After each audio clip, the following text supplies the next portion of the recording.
আগামী এক সপ্তাহের মধ্যে যদি কুমিল্লা বিভাগ ঘোষণা না হয় তাইলে আমরা ঢাকা চট্টগ্রাম মহাসড়কে বিশ্ব রোড অঞ্চল ব্লক করে দিব।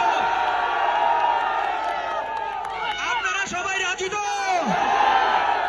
ইনশাআল্লাহ। আমি নোয়াখালীর সুশীল সমাজ তাদেরকে অবজ্ঞা করে কখনো কোনো কথা বলিনি। তারা আমাদের যে বিশ্ব রুট ব্যবহার করে ঢাকা যায়, ওই যাওয়ার পথে বলে কুমিল্লা নাকি প্রস্রাবখানা। কুমিল্লাকে এভাবে অবজ্ঞা যখন করেছে আমি প্রতিবাদ করেছি। এখন আমার পিছনে লেগে গেছে বলে আমি নাকি নোয়াখালীকে খারাপ বলেছি। আমার জন্মভূমিকে নিয়ে যে খারাপ বলবে আমি কি তাকে দুলাভাই বলবো? আরেকটা ভিডিও যদি এই ধরনের উপস্থাপন হয় আপনারা বিশ্ব রোডে খেয়াল রাখবেন, উচিত শিক্ষা দিয়ে দিবেন। রাজি তো? আমরা কুমিল্লা, আমাদের পরিচয়